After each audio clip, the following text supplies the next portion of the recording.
Klaudia Pisarek, piękna artystka, malarka, wystawiająca W kraju i za granicą. w kraju i za granicą. I słuchaj tego teraz, jak ja to No. podsumowałem. Historycznie, personalnie, nowoczesne prace, często angażująca się w najróżniejsze artystyczne przedsięwzięcia, co ostatnio mi o tym powiedziałaś, oddana podróżniczka i w podsumowaniu doskonały przykład przedstawiciela sztuki wizualnej. Jeżeli chciałabyś coś naprostować albo dodać. Nie chciałabym naprostowywać, ale mogę dodać. Składam te słowa od znamienitego artysty Przemka Jerzmilskiego, że stawiam pomniki wybranym fragmentom rzeczywistości. Wow, Aha. niezłe. Okej. Więc nie chciałabyś nic naprostowywać względem tego, bo jestem bardzo ciekawy. Nie ma co naprostowywać. Historycznie, personalnie, nowoczesne. Może być. Może być, tak? Pasuje, no fajnie. Okej. Ja lubię słyszeć, jak ktoś opisuje moje rzeczy, bo zwykle nikt nie chce tego robić i to jest bardzo miłe, jeśli już ktoś się na to zdobywa. No. Czy pamiętasz, kiedy zaczęłaś interesować się sztuką? I Ojej. dodam do tego, czy jakby pamiętasz, kiedy zaczęłaś interesować się sztuką pod względem tego, kiedy zaczęłaś pojmować tę oddzielność sztuki jako odrębnej rzeczywistości względem tej szarej, wszystkiego, co nas otacza? Czy to było już, wiesz, jak niektórzy opisują, jak byłem małym dzieckiem, to postanowiłem, że będę, nie wiem, paleontologiem, to byłem akurat ja. I od tamtego czasu chciałem to robić. Czy wydaje ci się, że to było jak byłaś bardzo mała, czy jak byłaś troszeczkę starsza i czy jest coś, co ci o tym przypomina? Chyba nic mi o tym nie przypomina, ale na pewno nie było to wtedy, kiedy byłam małym dzieckiem, ani wtedy, kiedy byłam osobą w wieku młodzieńczym i jeszcze nieświadomym, bo jakby świadomość tego, że jest to coś, że jest to jakaś alternatywna rzeczywistość, przyszła do mnie razem z tym czasem, kiedy już dojrzałam do takiego myślenia, żeby pojmować cokolwiek jako alternatywną rzeczywistość, więc musiało się to stać w liceum. A jako tako malowaniem czy zabawami wizualnymi zajmuję się od 10 roku życia mniej więcej, ale to na pewno nie był czas, kiedy mogłam być świadoma tego, że to jest jakaś forma alternatywnej rzeczywistości. No, nie ma opcji. Dobra. Chciałem tak dodać o twojej sztuce, że bardzo podoba mi się jej styl i że nigdy nie zauważyłem, żeby się rozwadniał i chciałem zadać pytanie, żebyś przemyślała to, czy robisz to tak czy jakby świadomie starasz się do tego dążyć, żeby to się nie rozwadniało. A co mam na myśli mówiąc rozwadnianie, jest to, że jak jakiegokolwiek nurtu artystycznego artyści jak eksperymentują, to wydaje mi się, że zatracają zatracają tą konsekwencję swojego stylu i może nawet tego nie robią świadomie, ale jakby eksperymentują dla eksperymentowania i wydaje mi się, że ty zawsze masz taki jakby ewoluujący styl, a nie rozwadniający się. Czy myślisz nad tym, jak coś tworzysz? Czy... Nie myślę nad tym teraz totalnie, dlatego że wydaje mi się, że myślenie o tym byłoby dla mnie ograniczające i że narzucając sobie jakiś cel formalny, ograniczyłabym się tym, że mam jakiś cel w ogóle w tym. Ale myślałam tak na wczesnym etapie twórczości, powiedzmy w liceum. No ale to był taki czas, kiedy w ogóle raczkowałam i to musiało w jakąś stronę pójść. A potem zarzuciłam myślenie o formie w sumie i działo się to właśnie tak, dzieje się to, co czuję, że powinnam robić w tym momencie. Przed chwilą rozmawialiśmy o jednym z twoich obrazów, który wzbudza, z tego co ja zauważyłem, wzbudza w ludziach bardzo głębokie doznania artystyczne i powiedziałaś mi, że to, jakie oddziaływanie ma twoja sztuka na widzów, często sprowadza się do twojego nastroju albo tego, co myślisz, ale... Czy mam intencję, żeby wywołać to dane uczucie w kimś? Tak.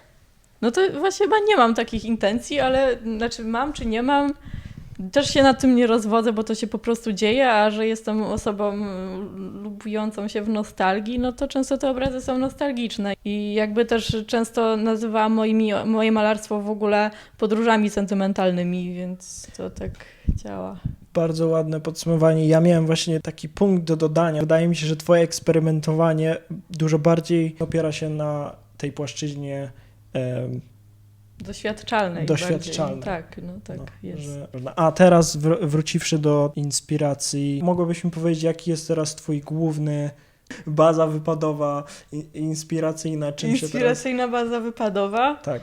To od 2017 roku jest to teren byłej Jugosławii i jakby to się dzieje cały czas.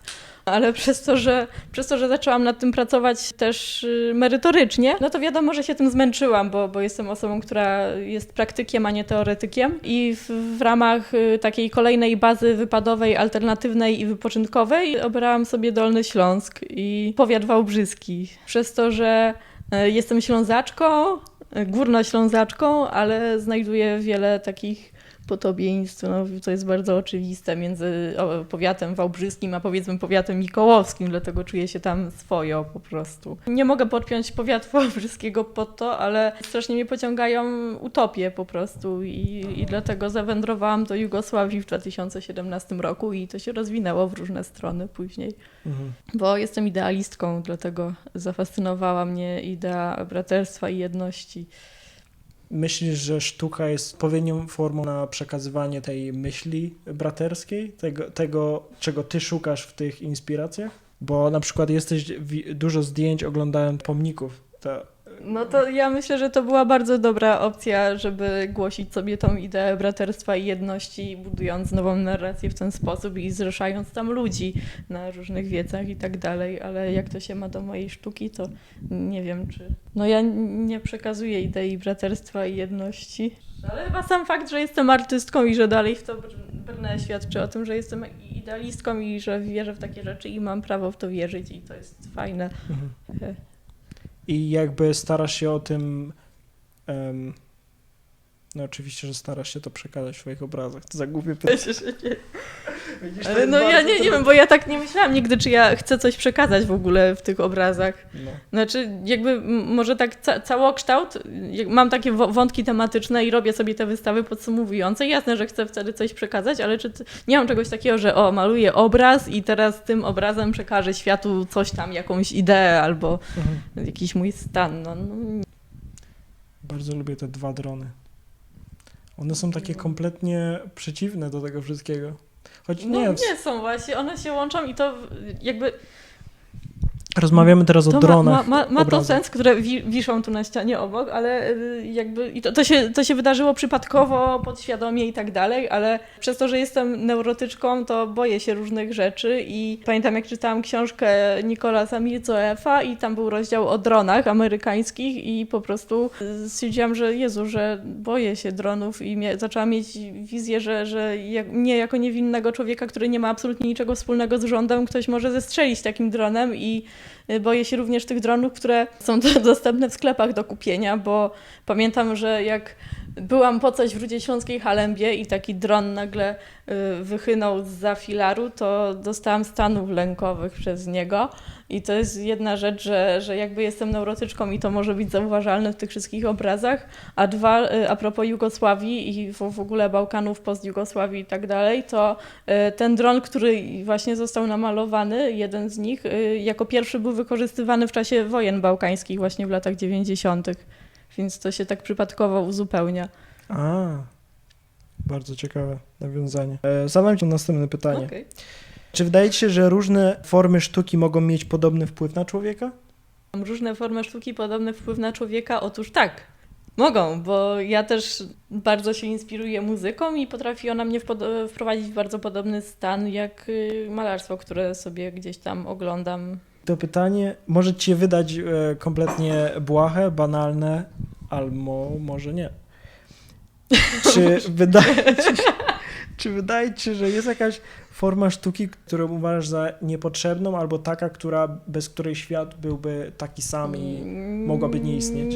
Nie uważam, że jakakolwiek sztuka jest niepotrzebna, bo skoro ktoś wybiera daną formę sztuki jako swój język, no to jest ona potrzebna tej osobie chociażby. Nie pomyślałem o tym. Ja myślałem, to jest bardzo ciekawe, że ja o tym nie pomyślałem. Ja myślałem tylko o takim bardziej społecznym, socjologicznym podejściu do tego pod względem tego, że musi jakby taki efekt łańcuchowy, jakaś sztuka zawsze oddziałuje na coś innego, ale to, że wspomniałaś o takim jednostkowym podejściu jest bardzo, bardzo ciekawym, że ten język, mimo tego, że jest personalny, jest tak samo ważny, jak taki, który na przykład jakby jakieś, nie wiem, jest jakaś sztuka, która przemawia do wielu, nie? Jakaś popkulturowa sztuka. Uważasz, że taka sztuka jest tak samo ważna, jak taka jednostkowa sztuka, która żyje tylko na przykład w jednej osobie? Trudno mi tak stwierdzić za cały świat i czy ta sztuka jest ważna i czy jest tak samo ważna jak sztuka, jak wymiar sztuki i bardziej jednostkowej niż o wymiarze społecznym. Mhm. No bo to też się wiąże z subiektywnym podejściem, przepraszam. Mhm. Czy twoje obrazy, kiedy powstają i na przykład jakby masz jakiś zamysł, że chcesz namalować to i to, do jakiego stopnia ten przebieg... Idzie w zgodzie z moją pierwotną myślą? Tak. Kiedyś bardzo się starałam, żeby tak było, że jeśli coś zakładam, to niech ten obraz jest taki od początku do końca, taki jak miał być, ale potem stwierdziłam, że to się wiąże z ograniczaniem mnie i wprawianiem mnie w dyskomfort psychiczny przy malowaniu i że wcale nie jest mi to potrzebne. Czasami tak jakby, nie wiem, o 180 stopni możesz zmienić, czy w jakimś małym stopniu? No o czy... 180 chyba mi się jeszcze nie zdarzyło. A, czyli masz jakby... ale może, no już nigdy nie wiadomo. Dopuszczasz taką możliwość? Dopuszczam to, tak. A, masz takie obrazy, które bardziej lubisz, a które mniej? Tak. Są takie, których nie znoszę i nie mogę na nie patrzeć. Możesz pokazać jakiś taki, który nie znosisz? I na przykład mam taki, tu w pokoju mam jeden taki obraz, którego nie lubiłam przez 3 lata i nie potrafiłam go skończyć, aż w końcu stwierdziłam, że nie lubię go, ale jednak szkoda mi go zamalowywać, bo opisuje on daną sytuację, która wcale nie jest niczym ważnym, ani nie jest żadnym ważnym komunikatem, bo dotyczy po prostu zaatakowania mnie przez trzmiele czerwcowe w Warszawie. Ale w końcu właśnie parę dni temu zdobyłam się na to, żeby po 3 latach go podmalować i mieć z nim święty spokój i nawet już go aż tak nie lubię. To są trzmiele czerwcowe w Warszawie właśnie na... Ja bardzo lubiłem ten obraz. W momencie, jak wszedłem do twojej pracowni, to od razu padł mi on w oczy i bardzo mi się zawsze podobał. Bardzo się cieszę. I to właśnie też jest opinia Widać. osoby postronnej. Bardzo mi pomaga w uporaniu się z negatywnymi odczuciami co do danego obrazu. Bo często jest tak, namalowałam kiedyś taki obraz o tytule Socjalistyczny gołąb erotyczny. No i w sumie miałam co do niego wątpliwości. I jakby podobała mi się idea, że zobaczyłam w socrealistycznym pomniku wątek erotyczny w ogóle i ten jeszcze przy okazji ten pomnik przedstawiał gołębia. Patrz, jak to nawiązuje do tego pytania, czy twoje prace zbaczają z kursu w trakcie malowania. Myślisz, że był tam... On nie zboczył. On nie zboczył? On nie zboczył. On miał być taki... Tak, on miał być socjalistycznym gołębiem erotycznym. No i ja mówię o tym pomniku, na którym się wzorowałaś. A czy po prostu te obrazy odbiegają od pierwowzorów znajdujących się w rzeczywistości? Aha.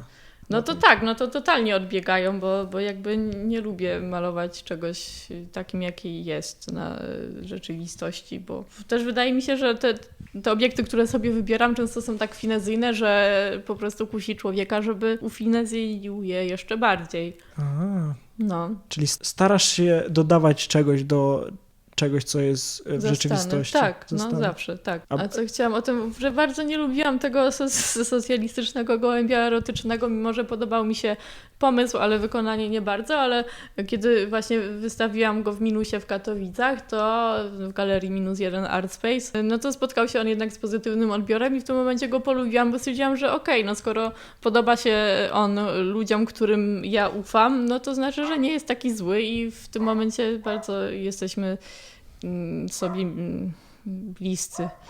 Ty i ten obraz. Tak. Co myślisz, że jest głównym czynnikiem jakby kształtującym twoje podejście do tego, jak malujesz i tego, co chcesz przekazać, albo czasami chcesz, a czasami nie chcesz?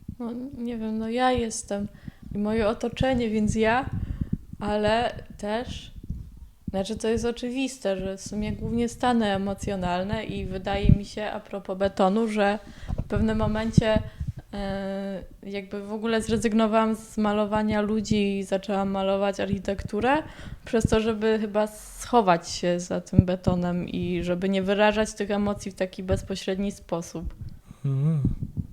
I to jest takie, jak gdyby takie kodowanie, jakby zakodowana informacja, do której tylko ty masz dostęp. To jakby załóżmy, że jeden jest taki obraz, który wiesz tylko ty, co on jakby ma przekazać, ale jeszcze dodatkowo ma jeszcze jakieś tam inne aspekty estetyczności i te inne aspekty estetyczności mogą przemawiać do niezliczonej liczby ludzi w niezliczony sposób. Niezliczony sposób? Na przykład tam widzę pingwina. Nie pingwina, tylko... To jest Bouguereau. To ja tam widzę delfina jako rękę. Widzisz też delfina? O, no. Zadam ci teraz ostatnie pytanie, takie troszeczkę filozoficzne. O nie. Czym jest malarstwo? O Jezu. Nie wiem, czym jest malarstwo. Ojejku. No, medium opowiadania o świecie. Medium opowiadania o świecie. Tak. Nie pomyślałbym o tym. Ale oczywiście jest medium opowiadania o świecie. Aha, tak. Opowiadanie. Myślisz, że tylko opowiadanie o świecie, czy jeszcze opowiadanie o... W sumie nie, świat jest wszystkim, co jest w nim, czyli No właśnie, ludźmi. więc o wszystkim. Ale pięknie No, podsumowujące. powiedzieć o wszystkim. Opowiadanie o świecie. Dziękuję bardzo Dziękuję również. za twój wywiad.